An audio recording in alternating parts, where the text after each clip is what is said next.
Halløjsa, og velkommen til. Jeg har taget et nyt sted hen i dag, og jeg er lige med på de første kast. Jeg er lige ude for øen, der hedder Barsø. Aldrig været her før. Så det bliver spændende at se, hvad stedet her kan. Det ligger tæt på Genner Bugt, faktisk lige ude for. Jeg har aldrig rigtig fisket særlig meget her ved Genner. Ved Gennerbugten, men i hvert fald siger, så skulle det jo være rigtig fint. Det jeg har med i dag, det er min TFO Axiom 2X klasse 5 med Sea-Run liner fuldstændig hele vejen igennem. Det er skydehoved, Sea-Run skydehoved, Sea-Run Advanced. Det kaster formidabelt. Det kaster mega godt. Jeg har høsteren på. Jeg skal simpelthen prøve at få en fisk på høsteren. Det kan ikke passe, at det er så svært.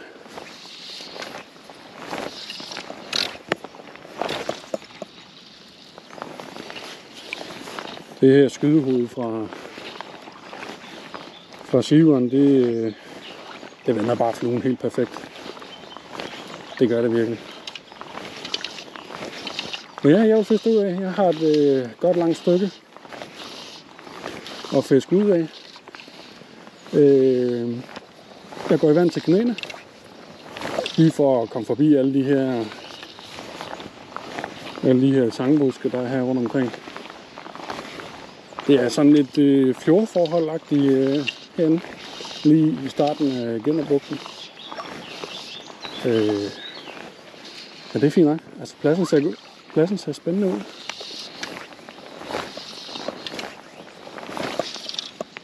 Men jeg har ikke rigtig nogen vind til at hjælpe mig i dag, desværre. Men nu må vi se. Jeg vender tilbage, hvis der sker noget. Det er jo svært i dag. Altså det er jo helt vindstille på den her side af den jyske østkyst. Lige nu i hvert fald. Jeg ved, at vinden den skal tage lidt til. Så der måske kan komme lidt mere gang i vandet. Men nu er det jo også første gang, jeg er her, så jeg ved ikke rigtig, hvor hotspotsene de er. Jeg har nemlig taget et nyt sted hen i dag, fordi at på min hjemmebane, der er det bare svært for tiden på min hjemmebane. Altså. Og min hjemmebane, det ligger over ved Årø, Årøsund, Sydland. Og der har jeg haft virkelig god held i 2024. Men 2025 har godt nok været skuffende. Af en eller anden grund. Jeg ved ikke, hvad det er. For nu prøver jeg et eller andet anderledes nogle steder, jeg aldrig har været før. For forhåbentlig at kunne finde en fisk eller to. Der er langt mellem fiskene, synes jeg. Lige i øjeblikket. Jeg ved ikke, om det er bare mig, der har det sådan. Men og det er ikke fordi, jeg fisker lidt eller noget. Altså, jeg fisker faktisk så tit jeg egentlig kan komme til det, sådan set. I hvert fald en gang i ugen er det. Så det er ikke fordi, at det er... Ja.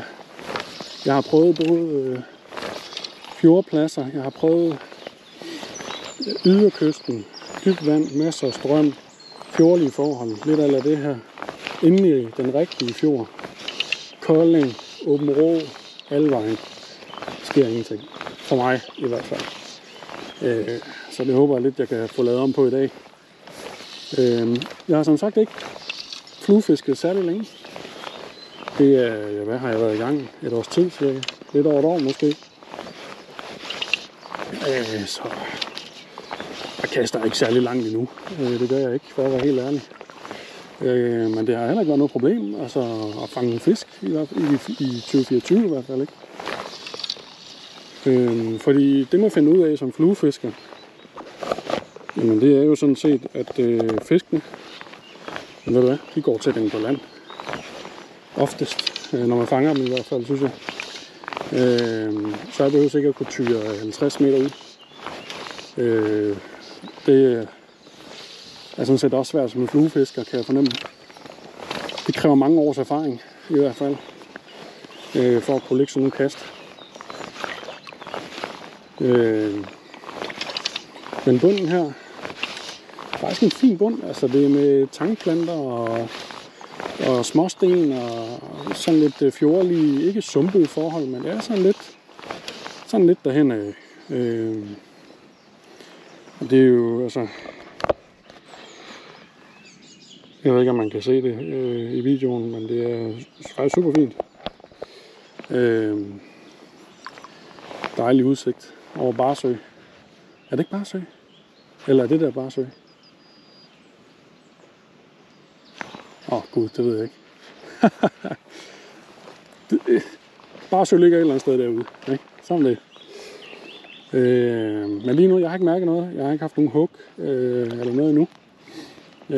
Men jeg fortsætter den af, og så er jeg med, hvis der sker noget.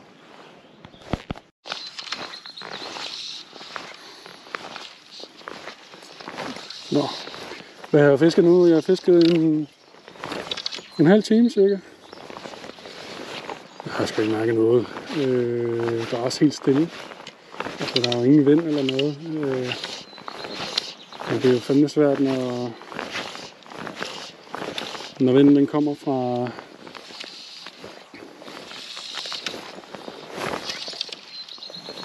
kommer fra syd-sydvest. Når man er på østkysten, man kan ikke rigtig gå andre steder hen, men jeg synes, at de har lovet noget mere vind end det her. Altså, de har lovet helt op til 10 og 11 meter i sekundet i vindstød. Det kan jeg ikke helt mærke i hvert fald, men det kan godt være, det kommer lidt senere. Men ja.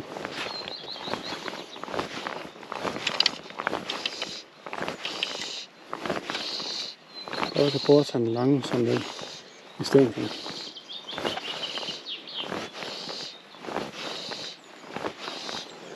Der ligger en båd.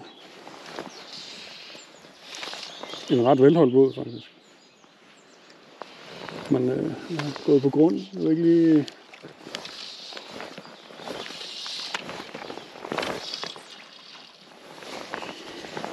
Jeg synes ofte, at det er lidt mærkeligt det der med, når både de går på grund.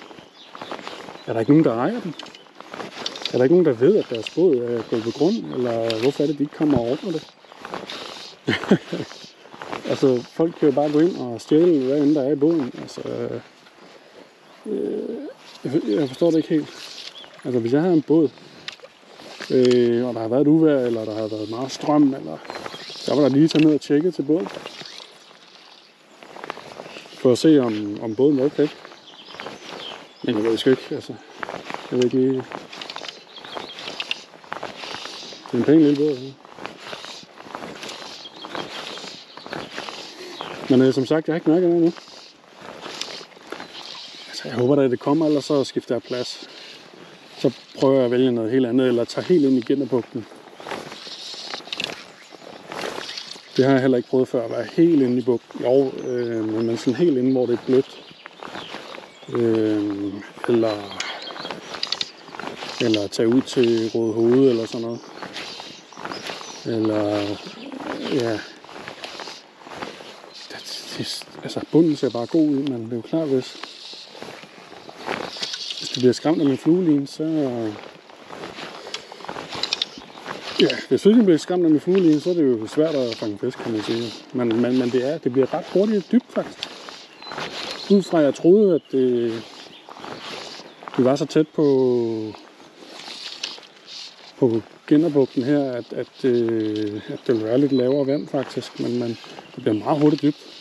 Altså, hvis jeg går 10 meter ud i vandet, så er jeg vant til livet. Og det er det, jeg går og kaster ud over.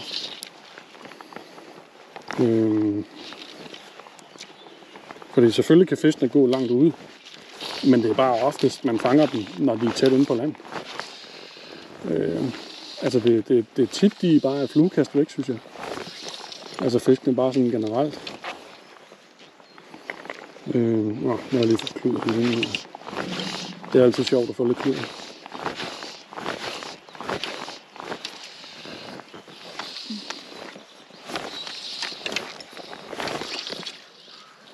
Ja, det var den. Der var kluden der. Så, ja. Det er heldigvis nemt med sådan en monofil line her. Det er heldigvis dejligt nemt. Jeg er glad for Silvans monofil line og skydehoved. Og, altså, det fungerer altså bare. Det gør det. Og så er det altså også lidt billigere end de der helt dyre brands, man kan købe. Hvor man kan købe en line, der koster 800-900 kroner. Her der får man altså en fantastisk line til 650 kroner, tror jeg det er. Skydehoved og det hele.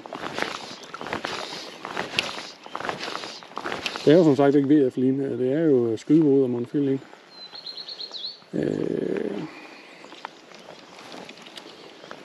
Det er jo ham Troels der, han er satan lige med dygtig. Altså, han ved, hvad han laver. Han ved, hvad han laver. Men jeg kan også godt tænke mig, at han stænger mig enormt. Og han er også lige kommet ud med et nyt hjul, det ser også bare virkelig fedt ud. Jeg synes bare... 7.000 for en stang. Altså, så er det jo sådan, hvor jeg tænker, okay, den her den koster omtrent 3.500-4.000 Axiom 2X'eren her. Hvad er forskellen? Altså, vil det forbedre mit fiskeri, eller vil det gøre mit fiskeri federe, hvis jeg skal bruge et par tusind mere? Det er jeg bare ikke sikker på, altså.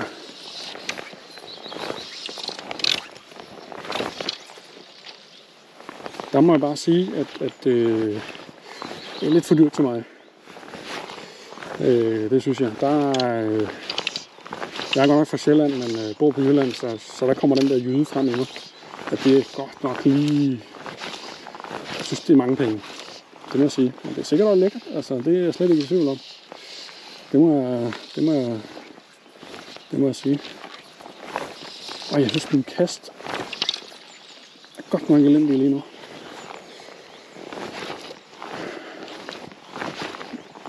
Kender det, man nogensinde, når man kommer ud på kysten, og det måske er et par uger siden, man er ude og kaste med flue, og når man så kommer ud, så er det sådan, så kan man ikke lige finde rytmen. Kender det? Den rytme der, hvor man bare er i sand med fluelinen og fluestangen, og hvor det hele det bare spiller.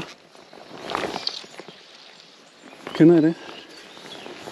Og det der kast var egentlig meget glad for. Sådan har jeg det lige nu, synes jeg. Jeg kan ikke lige rigtig finde den der rytme der. Men det er også fordi, jeg går og tror mindre og mindre på det. Det er dumt. Det er ikke så godt. Fordi det er bare så stille. Men man ved jo aldrig, altså. Det er jo det, ikke? Man ved jo aldrig.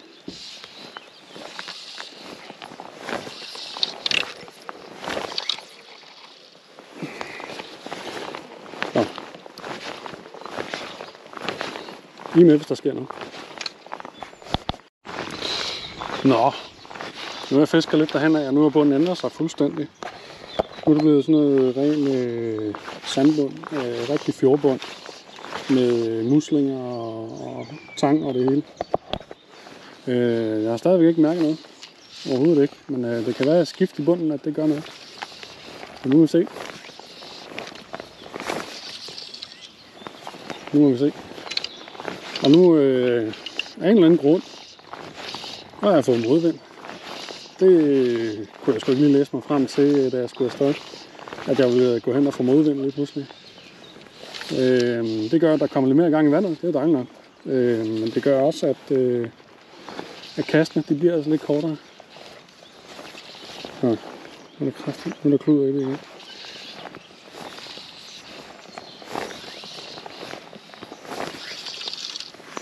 Så jeg laver ikke så lange kast, men jeg laver små, præcise kast langs tangbæltet her, der går herinde.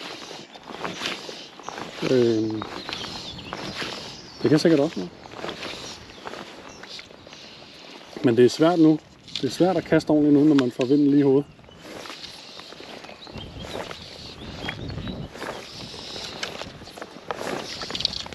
Ja, det bliver ikke helt godt.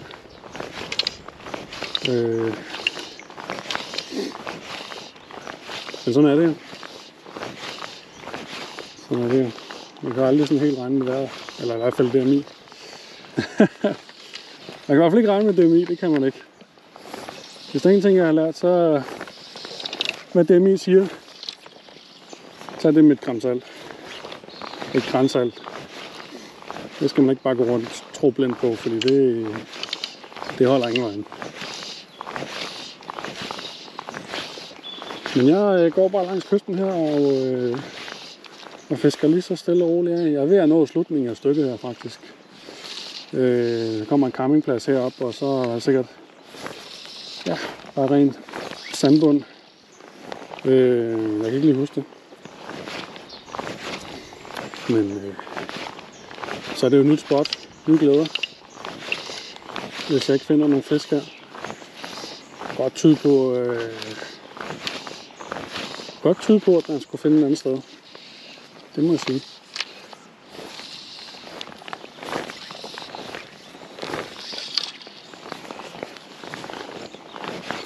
Men nu fisker jeg det lige hurtigt af i hvert fald, og så i hvert fald med, hvis der sker noget. Men jeg må sige, jeg har heller ikke set nogen fisk op og ringe. Jo, jeg har set småfisk. Jeg har set masser af byttedyr. Masser af småfisk. Og krabber og rejer og hele muligheden. Jeg har set, sådan set alt. Tobiser og jeg ved ikke hvad. Jeg har set alt muligt. Jeg ved så ikke helt, om det var tobiser faktisk. Eller hvad det var. Men det var sådan en stimefisk. De var faktisk ret store. Så jeg kunne forestille mig, at der var tobiser. Så der er føde til havren herinde. Så er spørgsmålet bare, om havren den er kommet ind nu. Eller om den kommer ind. Eller om der er en, der står og gemmer sig til mig. Det er jo utroligt, at jeg vil få kluder lige nu. Nok lige at dreje stangen et par gange.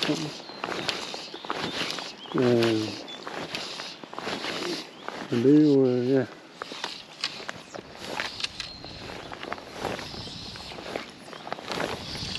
Det er problematisk, at man får vind ind på den forkerte side.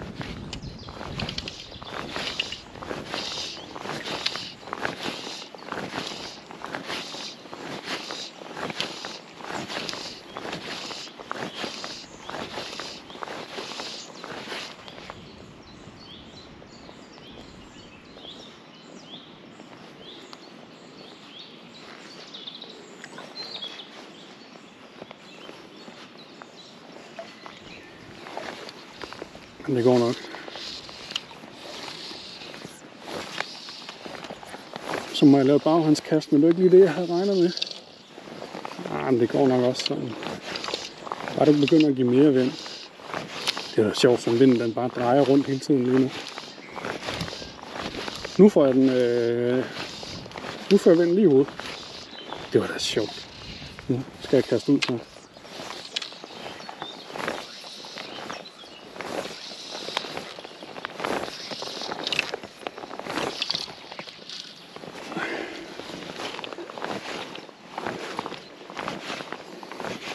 Nu er bunden blevet sådan helt orange. Det var sjovt. Men det er et sjovt sted det her. Spørgsmålet er om det...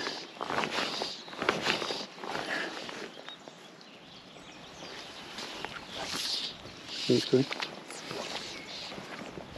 Jeg er lige med et kast mere her.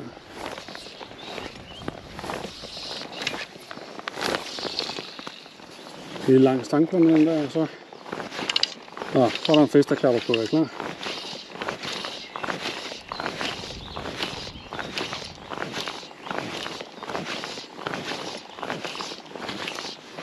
Nej, det var der ikke. I er med, hvis der sker noget. Nå. Jeg tænker, at jeg finder en ny plads. Og så er det det. Jeg har fisket et godt stykke hen ad vejen, og der var ikke tegn på nogen haver eller noget som helst. Jeg tror simpelthen, at det her det vil være en fantastisk vinterplads. For der er så mange ikke åudløb, men der er så mange udløb af ferskvand. Bare de 20 meter, jeg har gået her. Så jeg tror, at en vinterplads, så tror jeg, den var helt fantastisk. Men jeg tror også, det er lavvand lige nu faktisk. Så det kunne også have noget at sige selvfølgelig. Men det bliver hurtigt dybt, når man kommer over her. Og det var så Barsøfærgen stedet, eller hvad man siger. Ikke? Det er hvor Barsøfærgen den sejler fra. Men ny spot, nye glæder. Vi ses. Nå, ny spot, nye glæder.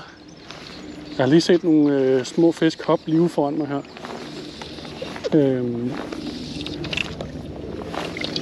Jeg ved ikke helt, hvad det er for nogle fisk. Det er sådan nogle små nu, meget små fisk. Jeg tror, det er... Det kunne godt være hornfisk, der var ude i jage.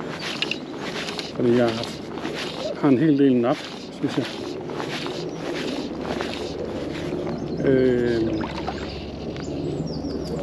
Nej, det kan også bare være ålegræs. Selvfølgelig. Men der er en masse små fisk, der hopper.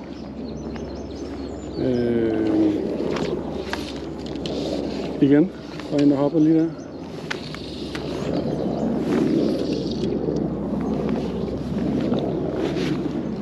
Jeg ved selvfølgelig... Jamen, okay, der er mange af de der små fisk. Hvad er det, jeg har fat i? Nå, det er ålegræs. Det ligner bare småfisk, der bliver jaget.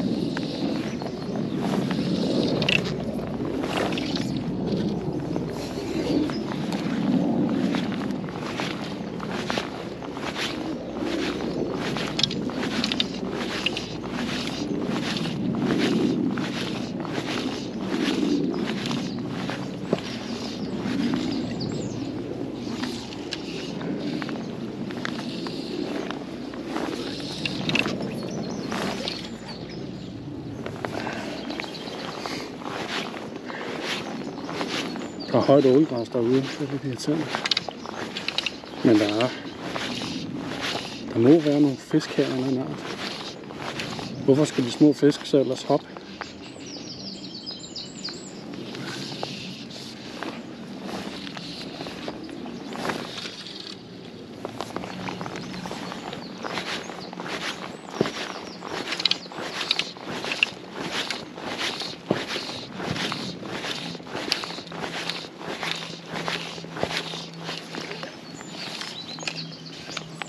Det må være fordi de flygter fra et eller andet her.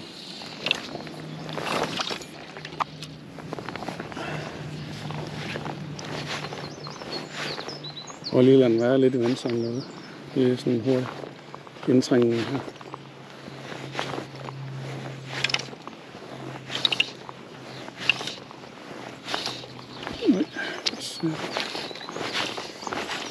Nej, de bliver ved med at hoppe derude. Det er sådan nogle små fisk.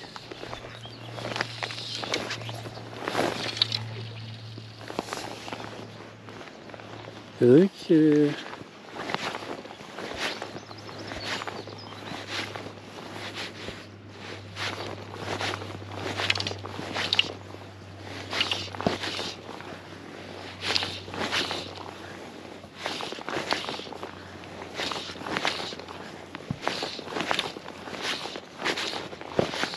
Prøv bare at sætte lidt fart på den.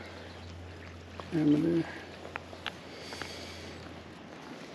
Ålegræs. Ålegræs. Ålegræs er jo fint nok. Men jeg gider bare ikke fange det.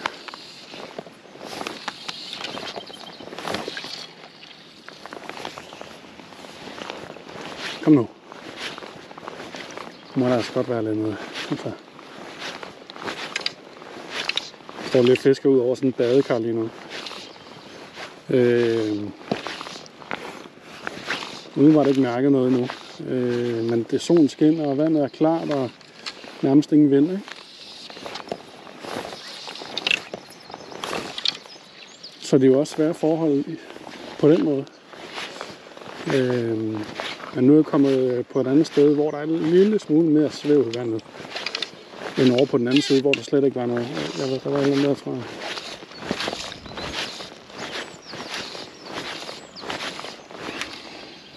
Jeg kan ikke finde ud af, om det er ålegræs eller hvad det er. Men det er godt nok, altså ålegræsset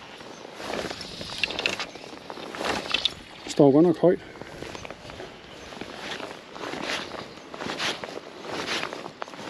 Se, nu har en fisk igen. Jeg ved ikke, om I så det. Den er små nu. Jeg ved faktisk ikke helt, hvad det er.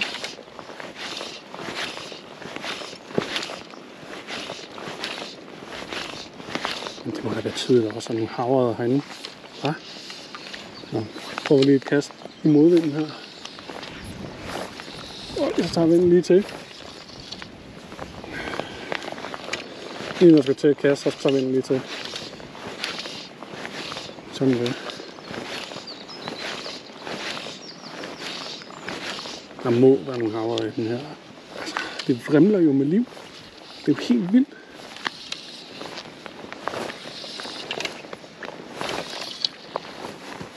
Det vrimler med små fisk og men bare føde til havren generelt. Det vrimler med dem herinde. Nu mangler bare en havre.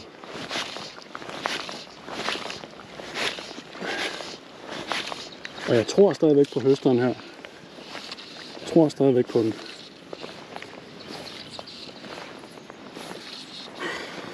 Nu klummer jeg rundt i det.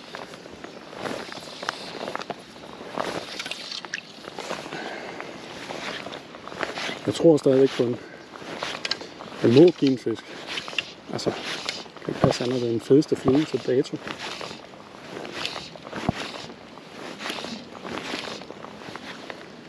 Må fandme give en havre.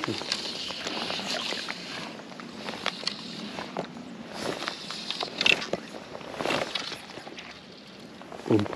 Bumkarl. Jeg har set så meget liv rundt omkring. Altså, det er helt vildt. Men havren, jeg skulle forklå. Jeg skulle forklå dig. Den gider ikke noget. Kom nu. Prøv lige at lave en ordentlig præsentation af fluen her. Så.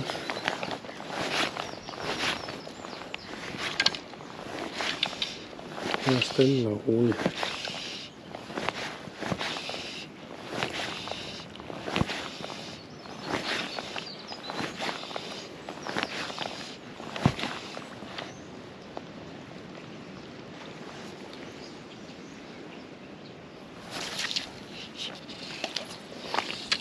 Nej.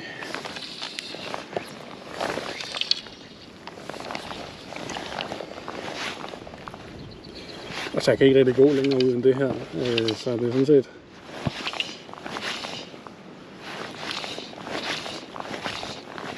Så det... Jeg vil bare sige, hvis der skulle være nogle havre her, så ville det fandme være det badekar her. Det må man altså sige. Der er blå og skæven havre. Hvorfor skulle de der små fisk ellers gå og springe? Det er fordi, de flygter, tænker jeg. Eller hvad?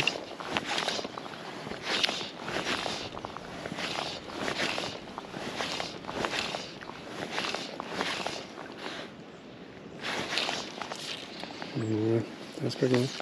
Jeg skal lige huske at fokusere lidt langs bredden her også.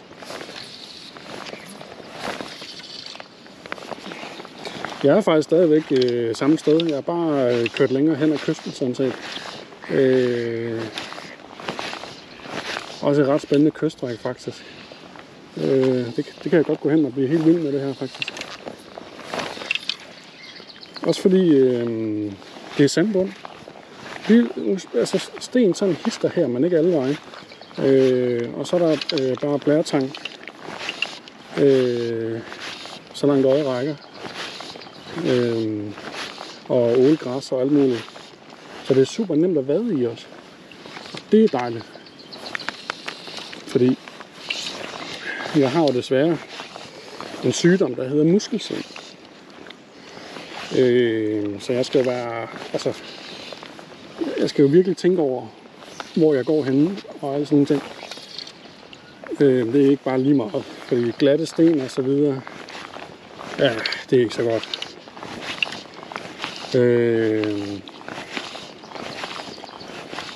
Så det er faktisk super fint. Det er det. Men det begrænser jo også egentlig valg af fiskeplads. Selvfølgelig. Når man har sådan en sygdom. Det gør det helt sikkert. Men man får det bedste ud af det jo. Det gør man. Der er godt nok meget ålegræs. Det er helt vildt. Det står bare virkelig højt.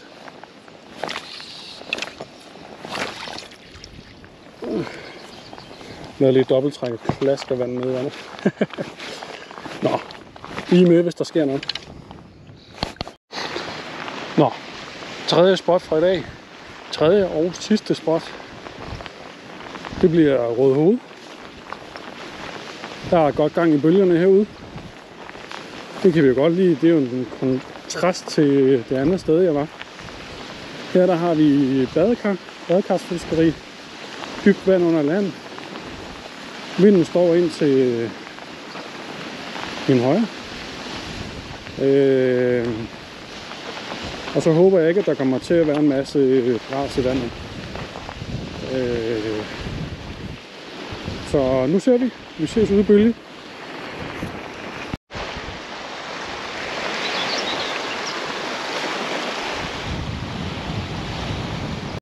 Det er simpelthen umuligt, altså. Der er virkelig meget skidt i vandet. Baghåndskaster og så videre, det fungerer fint nok. Men der er alt for meget svævende blæretang i vandet, og ja. Jeg tænker bare, at jeg går tilbage til bilen nu, og så må vi se, hvad der sker. Nå, det blev ikke til nogen havre i dag, desværre. Men det var en dejlig tur. Dejligt at være ude. Jeg håber, I kunne lide, hvad I så, og der kommer meget mere af det. Så hvis I gider at følge med, så subscribe. Det er helt gratis.